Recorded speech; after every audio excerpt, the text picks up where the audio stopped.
Hello friend. 2016 का question हम बता दिए थे इससे पहले। अब देखते हैं 2017 के क्वेश्चन फर्स्ट ईयर का बीएड का। देखिए, बिहार यूनिवर्सिटी का क्वेश्चन बैंक है। देखिए, पहला क्वेश्चन है हम लोग का पेपर 1 का, मतलब पेपर 1 हम लोग का चाइल्डहुड एंड ग्रोविंग है, उसी का यूनिट 1 का क्वेश्चन है पहला, कि बाल्यावस्था के विभिन्न आयामों को संक्षेप में वर्णन करें एवं बाल्यावस्था के विकास में इनके प्रभाव की चर्चा करें।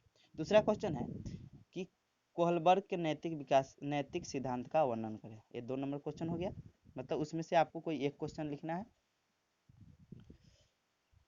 दूसरा क्वेश्चन अब देखते हैं यूनिट 2 का है कि सामाजिक, सांस्कृतिक, राजनीतिक एवं आर्थिक कारक किशोरावस्था को कैसे प्रभावित करते हैं, चर्चा करें। और दूसरा क्वेश्चन है कि मतलब चौथा, कि किशोरावस्था के प्रमुख मुद्दे की चर्चा करें। मतलब यूनिट 2 का दूसरा क्वेश्चन। और ऐसे चौथा क्वेश्चन क्या है कि किशोरावस्था के प्रमुख मुद्दे की चर्चा करें। अब देखते हैं यूनिट 3 का क्वेश्चन है कि लिंग पहचान से आप क्या समझते हैं, विद्यालय में पढ़ने वाली लड़कियों की समाजीकरण में औपचारिक एवं अनौपचारिक संगठन का व्याख्या करें। छठा नंबर क्वेश्चन है कि समाजीकरण की परिभाषा दे, समाजीकरण में धर्म एवं समुदाय के कार्यों की व्याख्या करें।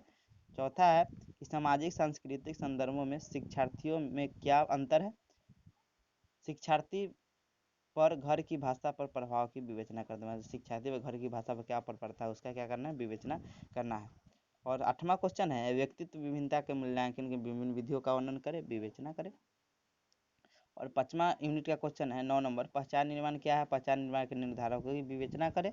और 10वां है कि विद्यालय शिक्षार्थियों के पहचान निर्माण में महत्वपूर्ण भूमिका निभाता है, विवेचना करें, इसका भी विवेचना करना है आपको। अब पेपर 2 हम लोग को है, कोर्स 2 मतलब कंटेम्प्रेरी इंडिया एंड एजुकेशन, उसी का यूनिट 1 क्वेश्चन है कि शिक्षा एक त्रिध्रुवीय प्रक्रिया है, इस कथन की आलोचनात्मक समीक्षा करें। दूसरा क्वेश्चन है शिक्षा के उद्देश्यों के विस्तार पूर्वक चर्चा करें। और यूनिट 2 का क्वेश्चन है कि बीते काल में विभिन्न धर्मों की शिक्षा से भारतीय शिक्षा को प्राप्त नियामक दृष्टि की व्याख्या करें। और चौथा क्वेश्चन है कि भारतीय संविधान के शैक्षिक प्रावधानों की विवेचना करें जो लोकतंत्र, समानता, स्वतंत्रता, धर्मनिरपेक्षता तथा सामाजिक न्याय के आदर्शों को अभिव्यक्त करता है। तीसरा यूनिट का क्वेश्चन है 5 नंबर, शैक्षिक दर्शन को परिभाषित करें, इसकी शाखाओं को विस्तार पूर्वक बताएं। और छठा क्वेश्चन है कि प्रयोजनवादी विचारधारा के अनुयायियों की प्रमुख विशेषताओं की व्याख्या करें, शिक्षा के उद्देश्यों, पाठचर्या, शिक्षण विधियों तथा अनुशासन पर इसका क्या प्रभाव डाला है, मतलब प्रयोजनवाद पूछ रहा है। चौथा है कि प्लेटो अथवा रूसो के शैक्षिक विचारों की विवेचना करें। और 8वां है कि स्वामी विवेकानंद के शैक्षिक विचारों का वर्णन करें, वर्तमान सामाजिक तनाव को दूर करने में इनकी क्या भूमिका हो सकती है, मतलब विवेकानंद का। यूनिट 5 का क्वेश्चन देखते हैं कि समान स्कूल प्रणाली को परिभाषित करें, प्रत्येक को समायोजित करने के लिए शिक्षा व्यवस्था में किस प्रकार से बदलाव की आवश्यकता है। और 10वां है शिक्षा का अधिकार बिल तथा इसके प्रावधानों की क्या करें, चर्चा करें। आपका पेपर 2 कंटेम्प्रेरी इंडिया का क्वेश्चन भी हो गया। अब देखते हैं पेपर 3।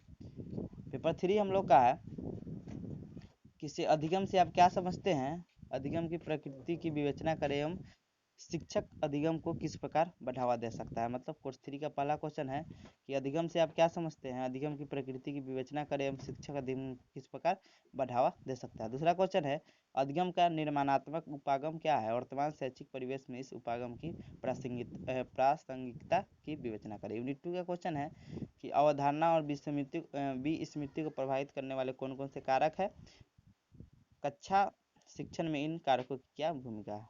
चौथा है अधिगम हस्तांतरण से आप क्या समझते हैं, अपनी कक्षा में अधिगम रहते हो आप क्या करेंगे। यूनिट 3 का क्वेश्चन है 5वां, शिक्षण की विभिन्न अवस्थाओं कौन कौन सी है, अधिगम की सुगमता एवं प्रबंधन में शिक्षा की भूमिका का विश्लेषण करें। और छठा है व्यवहारवादी, मानववादी तथा रचनावादी परिप्रेक्ष्य में अंतर्निहित मान्यताओं को तुलना करें।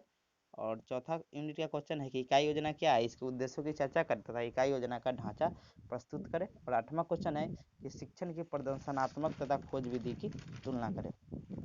अब देखते हैं यूनिट 5 का क्वेश्चन है कि सूक्ष्म योजना से आप क्या समझते हैं, प्रस्तावना कौशल के लिए सूक्ष्म योजना किस प्रकार बनाई जा सकती है।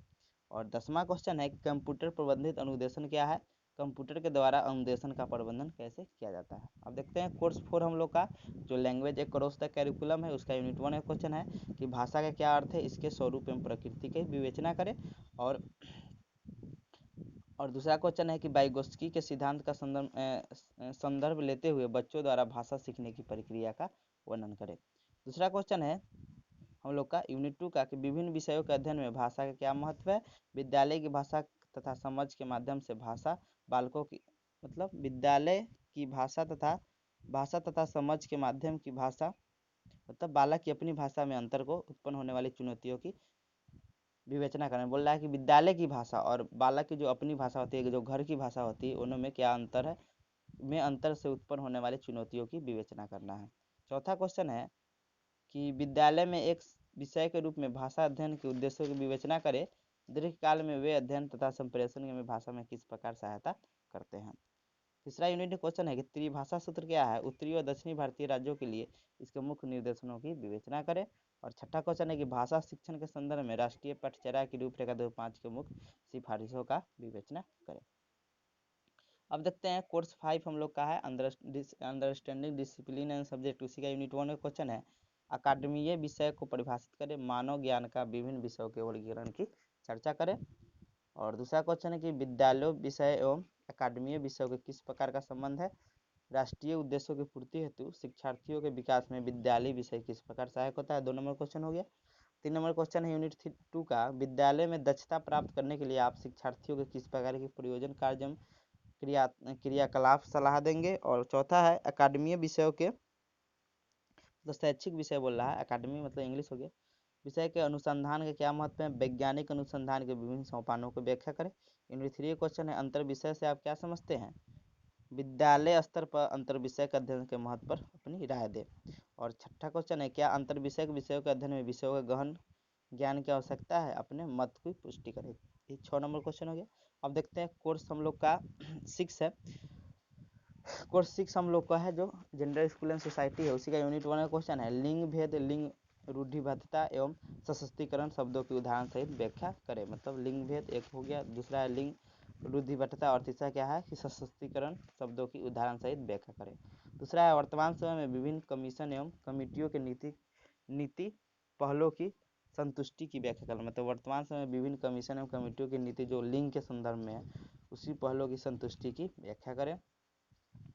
यूनिट 2 का क्वेश्चन है कि समाजीकरण के सिद्धांत की आलोचनात्मक समीक्षा करें, भारतीय संदर्भ में यह सिद्धांत कितना उपयुक्त है।